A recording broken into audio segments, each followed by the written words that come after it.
ইংরেজিতে ট্রান্সলেট করতে গিয়ে যে সমস্যাগুলোর তুমি মুখোমুখি হও তার মধ্যে প্রথম হলো কিছু কিছু সেন্টেন্সে সাবজেক্ট ভার্ব অবজেক্ট এটা ঠিক করে খুঁজে পাওয়া যায় না।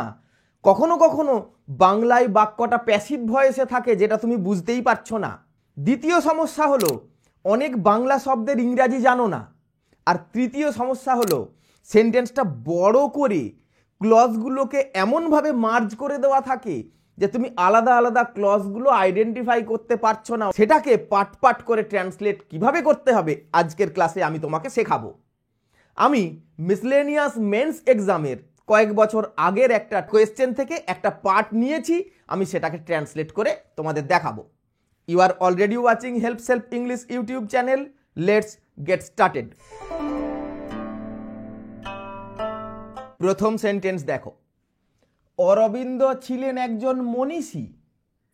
মনীষীকে ইংরেজিতে কি বলবো?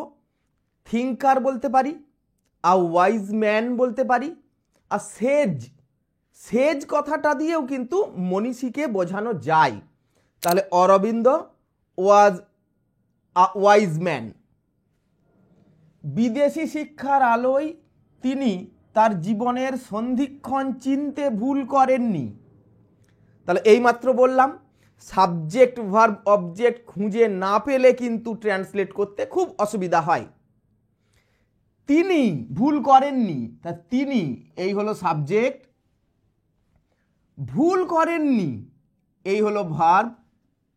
কি ভুল করেননি?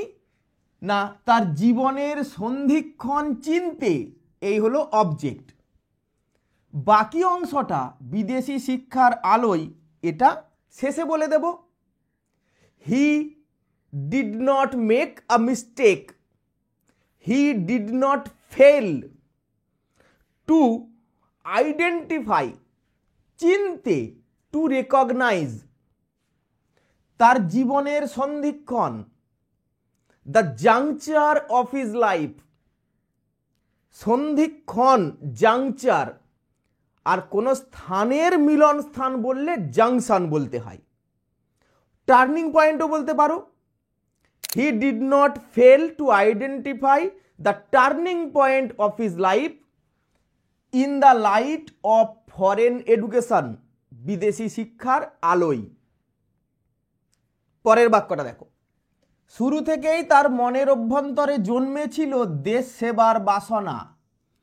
এই বাক্যটাতে দেখো প্রপার সাবজেক্ট ভার্ব খুঁজে পেতে একটু অসুবিধা হতে পারে। দেশ সেবার বাসনা জন্মেছিল তার অভ্যন্তরে। The desire to serve his country গ্রিউ অথবা ওয়াজ বর্ন ইন হিম, তার মনের মধ্যে, ইন হিজ মাইন্ড। শুরু থেকেই, ফ্রম দ্য বিগিনিং। তাহলে পুরো সেন্টেন্সটা কি? From the beginning the desire to serve his country was born in his mind, গ্রিউ in his mind. পরেরটা দেখো, সিভিল সার্ভিসে যোগ দেওয়া গেল না, ঘোড়ায় চড়ার পরীক্ষায় হাজির ছিলেন না বলে। তাহলে এখানে দুটো পার্ট রয়েছে, একটু আগেই বললাম পার্ট পার্ট করে নিলে সুবিধা হবে। সিভিল সার্ভিসে যোগ দেওয়া গেল না, প্যাসিভ ভয়েসে আছে, অ্যাক্টিভ করে নাও। He could not join the civil service, এই যে ছিল না বলে, because he did not appear, তিনি হাজির ছিলেন না। He did not appear in the horse riding test, he was absent in the horse riding test, এমন বললেও হবে। তারপরে দেখো, একেই কি বলে ভবিতব্য? Is this called destiny? এইভাবে বলো। প্রথম জীবনে পরাধীন দেশকে শৃঙ্খলামুক্ত করতে ব্রতী হন তিনি। সাবজেক্টকে না তিনি, ব্রতী হন এটি ভার্ব। এইবার উল্টো দিকে বলে এলে সুবিধা হবে। হি ডিভোটেড হিমসেলফ অথবা হি প্রমিসড, হি ভোড, শৃঙ্খলা মুক্ত করতে, টু ফ্রি, পরাধীন দেশকে, হিজ ডিপেন্ডেন্ট কান্ট্রি, প্রথম জীবনে, in his early life.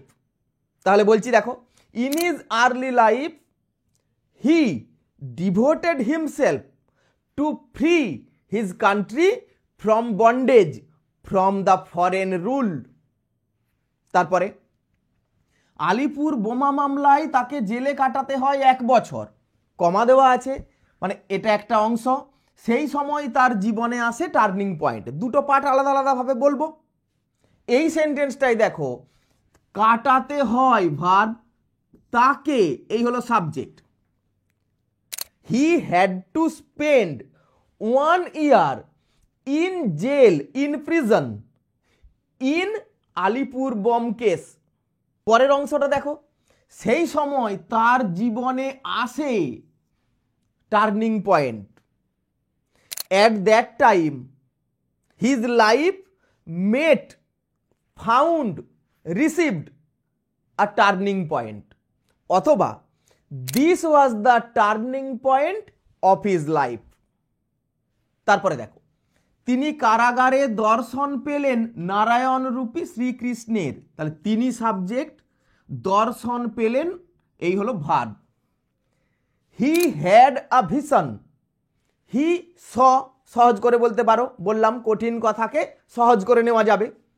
He saw Lord Shrikrishna Narayan রূপী in the form of god Narayan, in the incarnation of god Narayan. Incarnation মানে কোনো দেহ ধরে আসা, কারাগারে ইন প্রিজন। নেক্সট, কারাগার হয়ে উঠল তার কাছে আশ্রম। The prison became the temple for him, the prison became the ashram for him. পরে মঞ্চে দাঁড়িয়ে ঘোষণা করেন, তাহলে পরে মঞ্চে দাঁড়ালেন এবং ঘোষণা করলেন, তুমি এভাবেও বলতে পারো। আর যদি একসাথে বলি বলবো later standing on the stage he declared that, announced that, proclaimed that. শুধুমাত্র স্বাধীনতা আমাদের লক্ষ্য নয়, যেমন কোটেশনে ছিল কোটেশন দিয়েই বলবে। Our goal is not only freedom. আর কি বললেন, তার সঙ্গে যুক্ত করতে হবে মানব জাতির চেতনা, যা সার্বজনীন হওয়া প্রয়োজন। এই অংশটাই সাবজেক্ট, কি সাবজেক্ট নেই, যুক্ত করতে হবে। বুঝতেই পারছো, এটা প্যাসিভ ভয়েসে বলা আছে। কি যুক্ত করতে হবে? মানব জাতির চেতনা। কি বা কাকে দিয়ে প্রশ্ন করলে তো অবজেক্ট পাওয়া যায়। তাহলে একে এইভাবে বলতে পারো, the awareness of mankind should be added to it, অথবা উই শুড অ্যাড, আমি সাবজেক্ট উই বলে নিলাম, we should add the consciousness of mankind to it, যা সার্বজনীন হওয়া প্রয়োজন, হুইচ মাস্ট বি ইউনিভার্সাল। এই সেন্টেন্সটার একটা জটিলতা দেখো, যা সার্বজনীন হওয়া প্রয়োজন, কোনটা সার্বজনীন হওয়া প্রয়োজন? না মানব জাতির চেতনা। তাহলে কি করতে হবে না, এই যখন কনসাসনেস অফ ম্যানকাইন্ড বলছি তার পাশেই তো এটা রাখতে হবে, হুইচ শুড বি ইউনিভার্সাল। তখন সেন্টেন্সটা এইভাবে বলবো, we should add the consciousness of mankind which should be universal to it, to the freedom movement. এইভাবে বলো, তোমার যেটা বলতে সুবিধা হয়। সেন্টেন্সটা কারেক্ট হতে হবে। পরেরটা দেখো, হিংসার পথে তিনি স্বয়ং আর হাঁটতে চাইলেন না। এই হলো সাবজেক্ট, এইখানে আছে verb. He himself did not want to walk to follow the path of violence. তা বলে পরাধীন দেশকে স্বাধীন দেখার বাসনা তার মোটেই কমেনি। তা বলে, বাট, এবারে সাবজেক্ট কি দেখো, পরাধীন দেশকে স্বাধীন দেখার বাসনা, the desire to see his country free, কমেনি, did not decrease at all, did not diminish at all.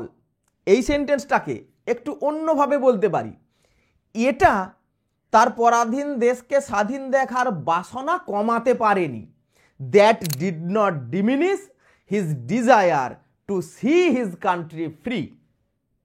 যেটা তোমার সুবিধা।